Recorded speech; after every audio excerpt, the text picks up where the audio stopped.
Hi అండి, good morning, శుభోదయం. ఎలా ఉన్నారు? బాగున్నారా? ఈ రోజుతో విజయవాడ వచ్చి 3 రోజులు అవుతుందండి.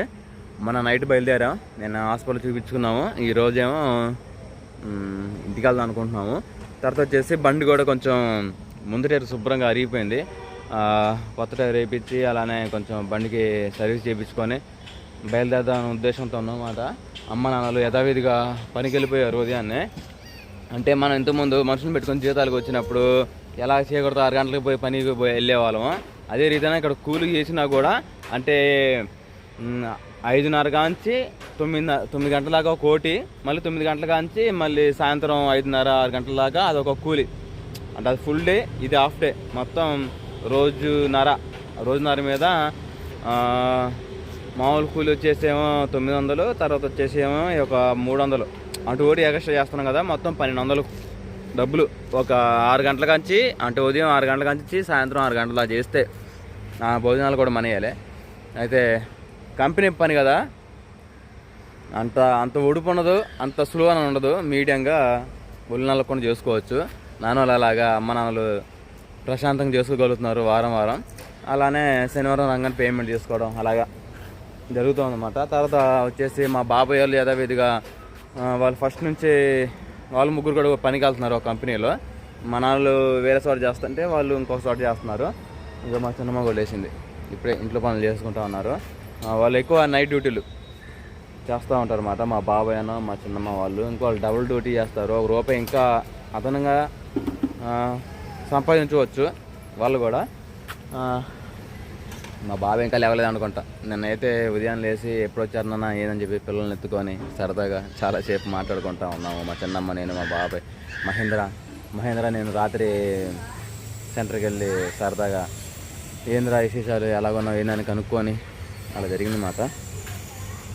ఇంకా మిగతా విషయాలు నేనేం అడగలేదు. సరే, తర్వాత వచ్చేసి పిల్లలు ఉదయాన్నే ఏడుస్తూ ఉన్నారు. దేనికోసం? ఆకలి వేసి. అందుకని చెప్పేసి వాళ్ళ కోసం టిఫిన్ తీసుకొద్దాం అంటేనేమో ఎటు సరిపోదు. అందుకని చెప్పేసి ఇడ్లీ పిండి, తర్వాత వచ్చేసి దోశ పిండి ఇవన్నీ అమ్ముతారు కదా విజయవాడలో. మన సైడ్ కూడా అమ్ముతారు, కానీ సిటీలో అమ్ముతారు, పల్లెటూరులో అమ్మరు. ఇక్కడైతే మనకు అన్ని అవైలబుల్గా ఉంటాయి కాబట్టి త్వరగా రాజకుమార్ని అడిగి ఏం కావాలో తీసుకురావాలి. ఏడికి సాస్ బ్యాగ్ తగిలిచ్చావు? అంతా ఎత్తుకుంటారా? మా అయ్యగారికి ఆకలి అవుతుందంట, టిఫిన్ తీసుకురావాలి ఇప్పుడు పోయి. అమ్మా బాడీ బండి బడుందా? పిల్లడు స్కూల్ కూడా పోతుంది, త్వరగా వెళ్ళాలి మనం. ఈరోజు కొంచెం బండి రిపేర్ చేయించుకొని వెళ్దాం. సరేగానే పిల్లలు ఏడుస్తున్నారు. టిఫిన్ ఏం చేస్తున్నావు, లేకపోతే అన్నం వండుతావా? దోశపిండి ఏమంటావా? సరే, దోశపిండి తీసుకొస్తా, కేజీ 1/2 కేజీ. మరి చట్నీ వాటిలోకి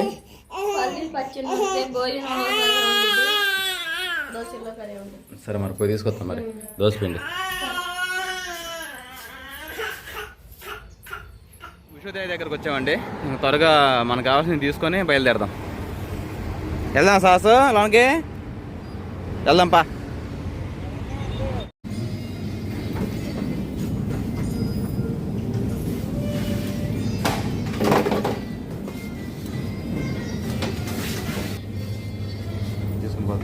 సాస్ తీసుకో, ఇది ఆ ప్యాకెట్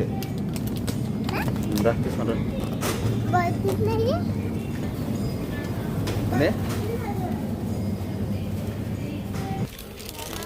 ఇంకేం కావాలి సాస్ నీకు?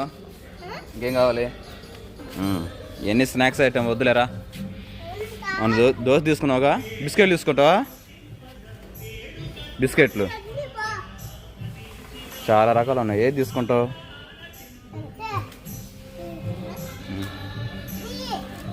అదే సరే తీసుకుందాం బాబా. నీకు కూడా తీసుకున్నాపా. ఓకేనండి, విశ్వదేవిలోకి వచ్చి అన్నీ తీసుకున్న తర్వాత మళ్ళీ బయలుదేరిపోతుంటే సాస్ బాబు గారు ఏం చేశాడంటే చాక్లెట్ ఒకటి చిన్నది ఇంతదే జోలు పెట్టుకొని అమ్మయ్య మన ఇంటికి పోయిన తిందాము అని చెప్పేసి అంటా ఉన్నాడు. అదేం బిల్లు కొట్టలేదు. అందుకని చెప్పేసి ఇటు చెంపలు వాయించి అలా చేస్తే ఇంకోసారి మూడిద్దని చెప్పా. లేదు నిలబడు, ఇంకోసారి చేసాను అనుకో తనులు తింటావు. సరే అండి, త్వరగా బయలుదేరదాం. నీకోసం దోశ తీసుకున్నాగా, దోశ చట్నీ వేసింది అమ్మ. ఇంకోసారి తీసుకోకూడదు, తప్పు, బ్యాడ్ బాయ్ అంటారు. ఓకేనా మా పాప దిగు తల్లి.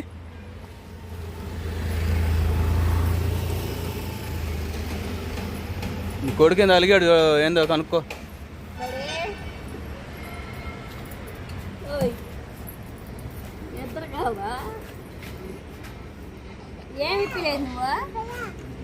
పెద్ద గణకారం చేశాడు.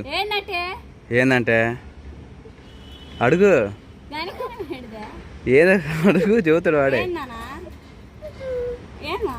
ఏం తగ్గ పెడుతున్నాడు, ఓ ఫీల్ అవుతున్నాడు, బాధపడుతున్నాడు పిల్లగాడు. అడుగు, రోదిస్తుండగా ఆడపిల్ల ఎడుతున్నా, అడుగు అన్ని. ఏంది అడుగు, వాడిని అడుగు.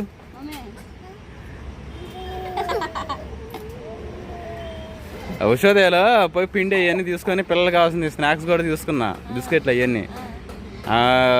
చాక్లెట్ ఎప్పుడు జోలో పెట్టుకుని అనుకుంటా, ఔషధాలు ఇంత చాక్లెట్ చిన్నది జేబులో పెట్టుకొని బయటకు వచ్చింది, అది బిల్లు కొట్టలా.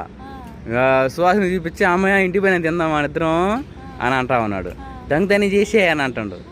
ఇంకా ఆపి 2 దెబ్బలు కొట్టి చెంపల పైన చిన్నగాలే అటకు చేయకుండా తప్పు పనిని పోలీసులు పట్టిస్తా అంటే భయపడి వద్దులే అని చెప్పేసి మర్యాదకి పోయి ఇచ్చేస్తా అని చెప్పేసి రిటర్న్ ఇచ్చి వచ్చా. అందుకు అది చాక్లెట్ ఇచ్చినందుకు కాదు, ఇప్పుడు వాడు ఎడుతుంది. నేను తప్పు చేసా అన్న బాధకు ఎడుతున్నాడు వాడు. ఇప్పుడే మొక్కలోనే సరిగ్గా స్ట్రైట్గా పెంచితే పెద్ద కూడా బాగుంటాడు అన్న ఉద్దేశంతో తండ్రి అప్పుడప్పుడు శిక్షించాలి. సరే పండి, త్వరగా పండి. నీకు కావాలంటే ఇప్పించామనేగా, అదే కదా బయటకు వచ్చి నువ్వు చెప్పేస్తున్నారు. సరేపా, పిండి తీసుకొచ్చి త్వరగా దోశలు పోయి. ఓకే అండి, బావ అయితే ఇంకా దోశ పిండి తీసుకొచ్చాడు కదా, మొత్తం అయితే ఒక తెప్పల్లో పోసేసుకొని త్వరగా దోశలు అయితే చేసేద్దాం. మరి పిండి అయితే ఓపెన్ చేసేసి అదిగోండి ఒక గిన్నెలోకి అయితే వేసేసాను. ఈ విధంగా మొత్తం కొంచెం వాటర్ కూడా పోసేసి ఇంక దీంట్లోనే పోసేసా. దీంట్లో మనం టేస్ట్కి సరిపడా కొంచెం సాల్ట్ వేసేసుకొని కలిదిప్పేసుకొని త్వరగా దోశలు పోసేసుకుందాం పిల్లలకి. అదిగోండి కొంచెం సాల్ట్ వేసుకొని కలిదిప్పేసుకుందాం.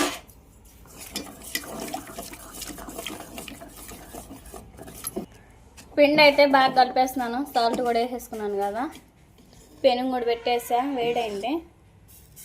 ఒక దోశ పోసాను, బాగా వస్తుంది. ఇప్పుడు కూడా పోసేసుకొని త్వరగా పిల్లలకు పెట్టేసి బావకి వేడివేడిగా పోస్తే తింటాడు.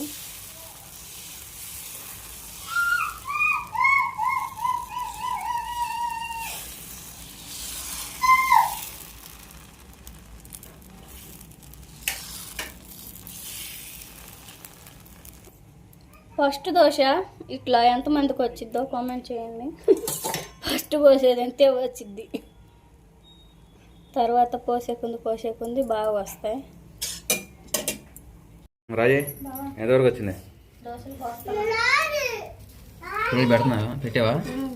తింటున్నారా? మా బాబాయ్ కూడా తింటున్నాడుగా. కూరే కదా? కూర అండి. రాత్రి కర్రీ లేదా? చికెన్ కర్రీ అయిపోయిందా? నాకు చట్నీ.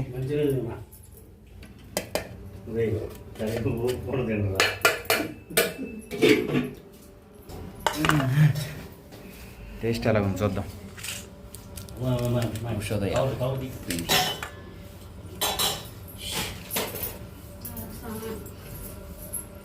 అది కట్టుమోదుకి అబ్బాయి పెట్టా మొక్క ఒకటి.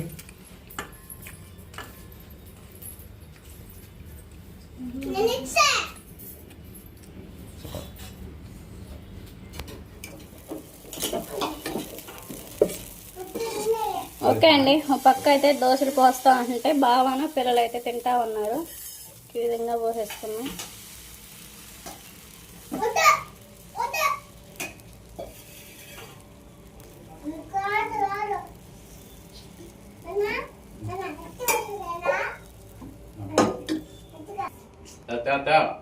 వస్తున్నాయి.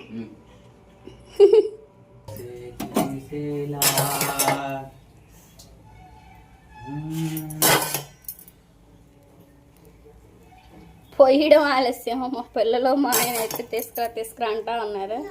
మొత్తం అయితే ఇంక ఇది కూడా తిరిగేసుకొని బావకేసేద్దాం. ఎన్ని దోశలు అవుతుంది రాజీ? ఇప్పటికీ 5 తింటున్నారు మీరు. 10 అవుతుంది మొత్తం మీద. 10 అవుతాయి.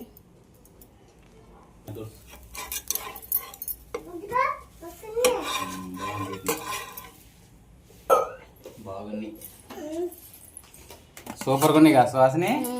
తినండి. బాగుంది.